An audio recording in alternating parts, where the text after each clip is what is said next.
queridíssimos e queridíssimas escribas, como é que estão as leituras, como é que foi as viagens lá na casa de Osman Lins, na obra de Osman Lins, né? Investiguem, porque a maneira da gente aprender é essa, com os grandes, né? Com os mestres. E hoje a gente também vai investigar um outro escritor maravilhoso pernambucano, nascido aqui no Recife, senhor Manuel Bandeira. Esse grande poeta, ele nos traz, nos apresenta a cidade do Recife como ninguém. Então hoje a gente vai investigar esse passeio que Bandeira traz na sua própria poesia, porque nós, dos estudos em escrita criativa, a gente tenta retirar as técnicas da própria poesia, dos próprios textos, né? Os grandes manuais estão aí, nós reverenciamos e nós estudamos, nós nos debruçamos, mas a gente gostaria de retirar essas técnicas dos próprios textos, dos próprios poemas, dos próprios contos, dos escritores selecionados. Vamos começar dando um pulo pela cidade do Recife, porque a gente sai ali do Marco Zero, vai ali para o Cais Santa Rita, atravessa a Ponte Velha, vê os vitrais do Cinema São Luís, passa pela Avenida Guararapes até chegarmos na Rua do Riachuelo, que é transversal da Rua da União, aonde o nosso queridíssimo Manuel Bandeira habitou dos 6 aos 10 anos na casa do avô materno, Antônio José da Costa Ribeiro, lá na Rua da União, número 263. Bandeira, ele é um exímio apresentador do Recife, como nós vamos ver durante as aulas do módulo. Ele é esse grande, vamos dizer, guia turístico da nossa cidade, o que nos faz lembrar de um livrinho precioso chamado Um Dia no Recife, do Plínio Santos Filho e do Francisco Carneiro da Cunha. Eram amigos que, desde domingo, eles resolveram começar a passear pelas ruas do Recife antigo, né? A parte histórica do Recife, da nossa cidade. E eles registraram, né, esses passeios, eram outros amigos também se juntavam a eles, e eles registraram e fizeram uma pesquisa histórica desses monumentos, dessas paisagens urbanas da nossa cidade, e transformaram nesse livrinho precioso chamado Um Dia no Recife. Também fizeram lá Um Dia em Olinda, né? Também seguindo esse mesmo pensamento.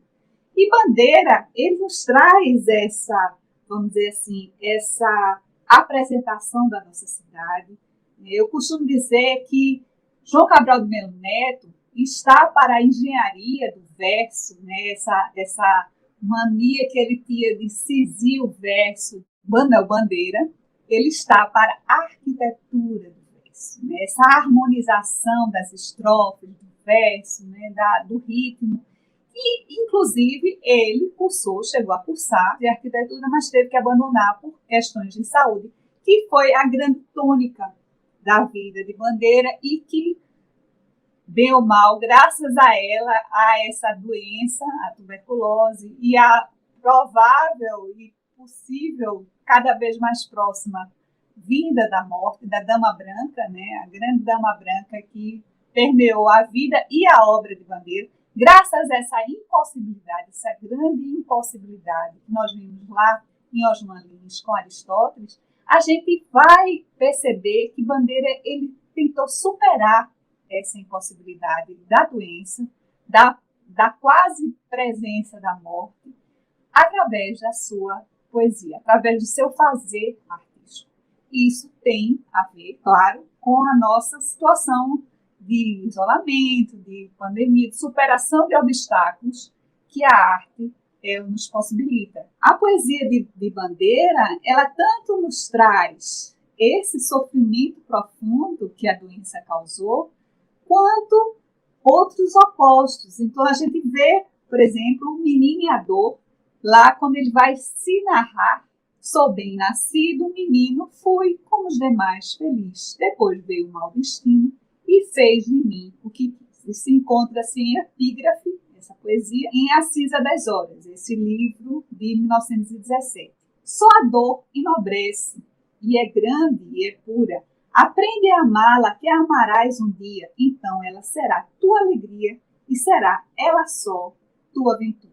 Encontra-se em renúncia, também em A Cinza das Horas. Então percebam que ele vai a fundo mesmo no próprio obstáculo, na própria prisão dessa casa-corpo, né? E transforma em poesia e sublima com a poesia. Mas Bandeira, ao mesmo tempo que ele tem esse sofrimento profundo, ele também tem a alegria profunda dos sonhos, do carnaval, né? Da própria ironia. Ele se auto-ironiza, como nós vemos lá nos Sapos, que foi um porta-estandarte, não foi nem só uma bandeira, mas foi um porta-estandarte lá da Semana de Arte Moderna, em 1922, na voz de Ronald de Carvalho, quando ele declamou durante a Semana de Arte Moderna, e que trouxe Bandeira para o centro do modernismo. Ele foi um grande símbolo do modernismo, e aí a gente nota essa antítese entre esses dois polos na poesia de Bandeira, do sofrimento extremo, mas também da alegria extrema. Notamos também a técnica, que eu falei que a gente gosta, nos nossos estudos, a gente gosta de retirar a técnica dos próprios textos.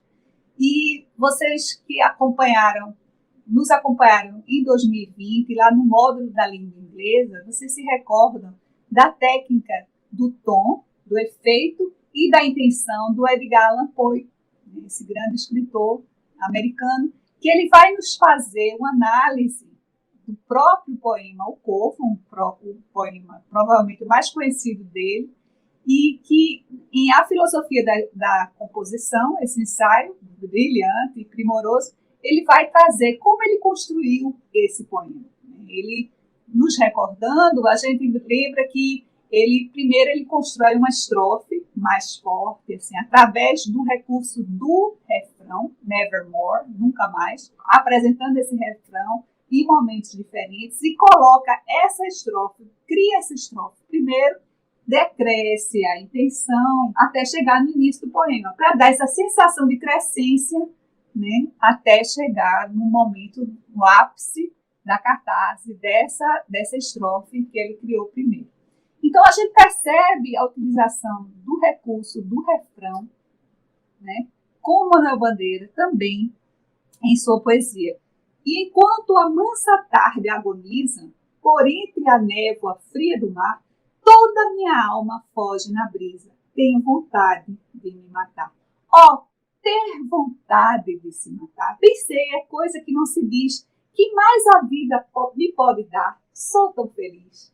Nós encontramos isso em Felicidade, lá no Ritmo Dissoluto. Percebam que ele utiliza esse refrão, né, para fazer, além do ritmo, de costurar o ritmo da poesia, fazendo uma crescência na intensidade para atingir o tom, o efeito e a intenção desejada desde o início, antes da construção do poema. A Dama Branca, essa morte que nunca vinha, que não era, vamos dizer assim, desejada, mas aguardada, Bandeira, ele passa a vida toda convivendo com essa, e agora? Será que é agora? Será que é daqui a um ano? Será que é daqui a um mês? E existe um momento em que ele resolve quebrar com tudo isso. Ele, que era um grande, vamos dizer assim, amante da tradição, assim, no sentido de querer dar continuidade à tradição, ele resolve quebrar, chutar, vamos dizer assim, o pau da barraca, né? De uma maneira popular falando. Ele afirma: estou farto do lirismo comedido, do lirismo bem comportado, do lirismo funcionário público com livro de ponto, expediente, protocolo e manifestações de apreço ao seu diretor. Estou farto do lirismo que para e vai averiguar no dicionário o cunho vernáculo de um vocábulo. Abaixo, os puristas. Então percebam que nós encontramos em Bandeira a mesma oposição entre o acolhimento, né, desse corpo poesia e a fuga, a luta contra essa prisão que nós encontramos lá em Osman Lins, também em Os Gestos, né? Essa oposição entre o acolhimento e a fuga da casa-corpo, né? E que é a casa-poesia. E na próxima aula, nós vamos investigar um maravilhoso, excepcional poeta e também pensador da teoria da poesia, que é o Otávio Paz, em O Arco e a Lira. E não percam, podem anotar aí nas suas agendinhas e começar a se preparar para esse encontro maravilhoso que vai acontecer no dia 24 de fevereiro, com o Altair Martins, esse professor, poeta, escritor e grande pesquisador e amante da obra de Manuel Bandeira, né? Que ele vai nos brindar com todo o seu conhecimento, a gente vai dar um bate-papo bem legal e vocês vão ganhar muito assim com essa interação, né? Não deixem de participar. E até a próxima aula.